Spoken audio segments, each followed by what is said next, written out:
Teacher Talking Sports, what it does, what it do, how we live. And every Thursday, I've been doing a series called Is He a Hall of Famer, where I take a look at a player who many may be on the fence as to whether they belong in their sports Hall of Fame. Take a look at their career, give my final verdict, and I love hearing the comments from you guys, whether you believe the player belongs in their sports Hall of Fame. Start off by doing players who recently retired or their career is winding down, have transitioned into players who have been out of their league for quite some time, have been eligible for their Sports Hall of Fame, but have not yet made it. With the NBA draft tonight, I figured I would do a former NBA player. So the 20th edition of Is He a Hall of Famer is the Rain Man, Shawn Kemp. Kemp was taken with the 17th overall pick in the 1989 NBA draft by the Seattle Supersonics.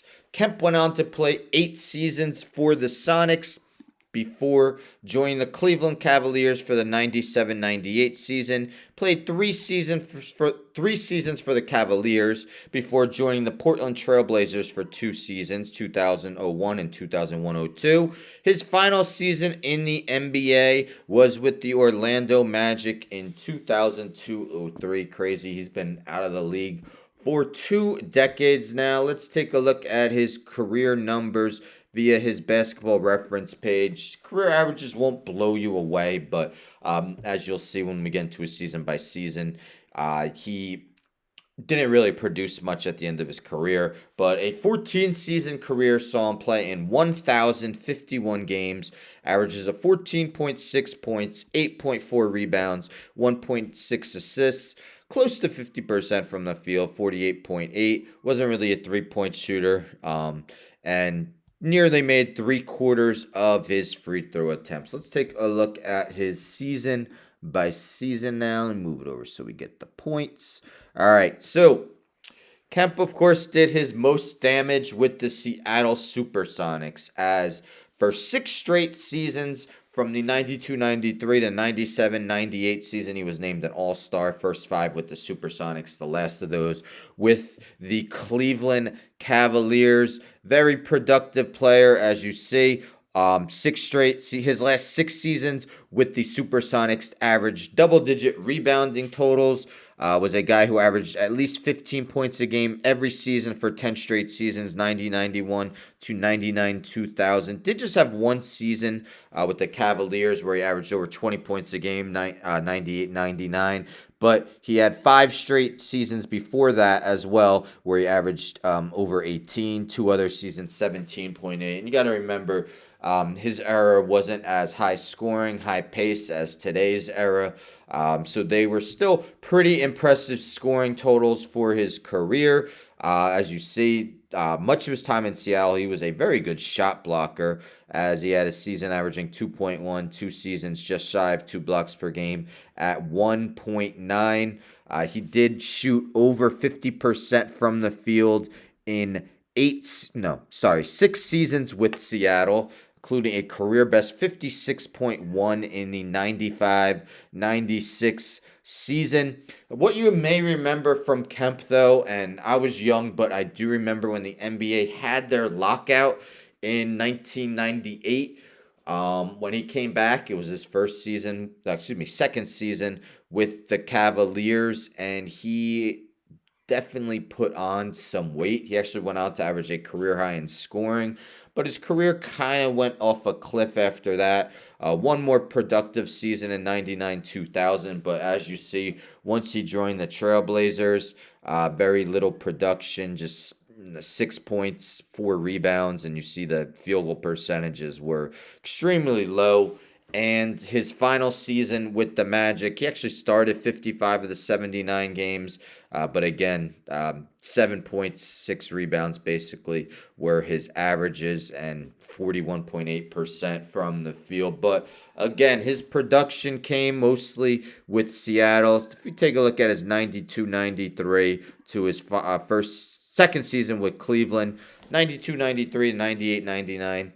Averages 18.7 points, 10.4 rebounds, 1.4 steals, 1.5 blocks while shooting 51% from the field. Again, for his era, that was very productive. And again, 6 All-Star teams. So Kemp never won a championship, but he did help guide the 95-96 Seattle Supersonics to the NBA Finals, where they fell in 6 games to the Chicago Bulls. But as you see, was very productive in that postseason, averaging 20.9 points, 10.4 rebounds, and 2 blocks a game while shooting 57% from the field. He was very productive in his postseason career, averages 17.3 points, 9.7 rebounds, 1.6 blocks, and that really dropped due to his 10 postseason games with the Magic and Portland. So, a guy who definitely stepped up in the playoffs as well. If we take a look at how the advanced metrics, what the advanced metrics think of him, we see that he had a career PER of 19.1. Of course, league average is 15, so well above league average. He had 7 seasons with a PER over 20. Win shares 89.5. And what is surprising is that majority of them, well, more than offensive, came from the defensive end. As you see, 52.2 win shares on the defensive end, 37.3 offensive win shares. So the analytics thought he was a very good defender by looking at those defensive win shares, but he was never a part of an all-defensive team. But you see 4 seasons with double-digit win shares is definitely impressive. Basketball Reference likes doing their, let me scroll down, their similarity scores where they compare players by their win shares to other guys in the league. So if we take a look at Shawn Kemp, his best comparison is Cliff Hagan, who is in the Hall of Fame. Anthony Mason, not in the Hall of Fame. Ben Wallace in. Billy Cunningham in. Vern Mickelson in. Kevin Love active. I think he gets in. Lou Hudson in. Chris Mullin in. Paul George active. He's probably getting in as well. I don't. Did I say Glenn Rice? Glenn Rice not in. So, but more guys than not that he has a similarity score closest similarity to are in the Hall of Fame.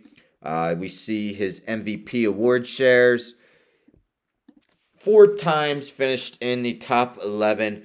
Career best of 7th in 93-94. Also finished 8th in the year they made the NBA Finals. He also was a second team All-NBA 3 straight seasons from 93-94 to 95-96. Again, his career wasn't super lengthy. 14 seasons is a pretty decent career. But anyhow, he's 57th all-time in rebounds with 8,834. And he is 54th all-time with 1,279 career blocks. So, as I mentioned, Kemp has made 6 All-Star teams in his career. The only guy in NBA history to have more All-Star appearances and that is eligible for the Hall of Fame but is not in is Larry Faust, who played, I believe, in the 50s. He has 8 NBA All-Star appearances, not in the Hall of Fame. Everyone with 7 in. We take a look at the guys with 6. Tiny Archibald in. Jimmy Butler active. I think he'll get in. Larry Costello in. Adrian Dantley in. Walter Davis not in. DeMar DeRozan active, over 20,000 points. Probably will get in. Joe Dumars in. Joel Embiid probably will get in as an MVP. Pau Gasol in. Blake Griffin actually did is he a Hall of Famer on him? Check that out. Richie Guerin in. Tommy Heinsohn in. Bailey Howell in. Lou Hudson in. Neil Johnston in. Shawn Kemp, the guy I'm doing. Kyle Lowry active. Vern Mickelson in. Jermaine O'Neal not in. Tony Parker in. Is Tony Parker in? I believe he's in. And if he's not, he'll definitely get in as soon as he's eligible. Mitch Richmond in. Mari Stoudemire not in. Jack Twyman in. George Yardley in. So again, more guys than not with 6 are in, and only 1 guy with more than Kemp is not in. So this website here, basketballnoise.com, you see the article is entitled, "Why is Shawn Kemp not in the Hall of Fame?" So if we scroll down to some of the reasons they give, mentions At the age of 27, it seemed like Kemp would continue becoming a star and having a Hall of Fame career, but this trip to the finals, again, the one against the Bulls, would be the highlight for Kemp. Despite All-Star appearance in 97-98, Kemp faced different problems after his finals led to him not having a career good enough for Hall of Fame. First problem was Kemp quickly fell out with his team after his finals. Um, he held out a training camp 22 days, quickly traded away from Seattle. Great first season with Cleveland where he posted career high numbers, but it was a lockout shortened season where his problems began. Since retiring, Kemp has admitted that addiction is smoking weed. Kemp has since admitted smoking 4 games, while that is something quite a few NBA players have admitted to, led to some much bigger issues for Kemp, literally. In the lockout season, shortened season of 98-99, Kemp came into training camp very overweight. He was 80 pounds heavier than his weight in Seattle and 30 more than the team officially listed him in Cleveland that year. Additional weight did not bring any more dominance. Changed the way Kemp played. He became a lot more of a shooter. Hope moved to Portland in 2000 would reinvigorate Kemp's career, considering he was only 31 years old. Sadly, Kemp's career continued to decline, but he had issues with his weight as well as cocaine and alcohol abuse. First season in Portland ended early as Kemp entered himself in a rehab to deal with his addiction problems. Despite an excellent finals performance, Kemp never really got past All-Star level, and he would not have made it to the finals if not for his teammate Gary Payton. Okay, I mean, you could say that about really any player. You know, a lot of guys wouldn't have got to the finals if it wasn't for another great player. Kemp had to reinvent himself after losing his high-flying dunking ability because of weight issues. Never just good enough to be Hall of Fame level. 6 All-Star trips, 3 All-NBA second-team appearances are impressive, more than a good career for Kemp. But considering Kemp never got close to an MVP award, was not the best player on the team when Sox reached the finals, seems unlikely he'll ever be in the Hall of Fame. I mean, the year they made the NBA Finals, he finished 8th in MVP voting, and the glove finished 6th. So it's not like Gary Payton was seen as a substantially better player. So I don't think that argument is really fair at the end. Sporting news, best NBA players not in the Basketball Hall of Fame is written in 2021. And a lot of the guys they had on here have since made the Hall of Fame. Kemp has not. Mentions that longevity hurts Kemp's Hall of Fame case. Steep decline when he enters his 30s. Forced to be reckoned with in the 90s. Combination of him and Gary Payton fueled the Sonics to the NBA Finals in 1996. But perennial contenders. Sonics had the NBA's third best record during Kemp's 8 years, with the franchise behind the Bulls and Utah Jazz. Kemp is remembered as one of the greatest dunkers of all time. And if you don't believe that, YouTube Shawn Kemp dunking on Alton Lister, one of the all-time dunks. Just destroyed the rim with authority. He brought a type of power and flair that is more common to his NBA, but was rarely seen during that time in league history. Then it mentions Basketball Reference has his Hall of Fame probability at 38.5%. Yes, Basketball Reference does have Hall of Fame probabilities for guys. So he's just shy of 40%. So my final verdict, should Shawn Kemp be in the Hall of Fame? I'm going to go yes, because the Basketball Hall of Fame does let in probably the most questionable guys out of the 4 major North American sports. I did is he a Hall of Famer on Blake Griffin? I said eventually he does get in, although I don't think first ballot. And Kemp is very similar in that both of the primes of their career, they were complete high flyers, and then as they aged, they became into more jump shooting players. So very similar in that regard. But Shawn Kemp, he was one of the most exciting players to watch in the 1990s. And I would like to see him eventually get in. Yes, he had some off-the-court issues, even something recently, which I won't get into. But I think Shawn Kemp should be in the Hall of Fame. I think he's better than some of the players who have gotten in. But let me know in the comments, do you think the Rain Man, Shawn Kemp, should be in the Pro Basketball Hall of Fame? And also let me know in the comments if there's someone you would like to see me do. I have all my Izzy Hall of Famers in a playlist. Check them out. Don't forget to subscribe. Tell a friend to tell a friend to tell a friend to subscribe. Like the video, share the video, hit the bell for notifications. I'm out.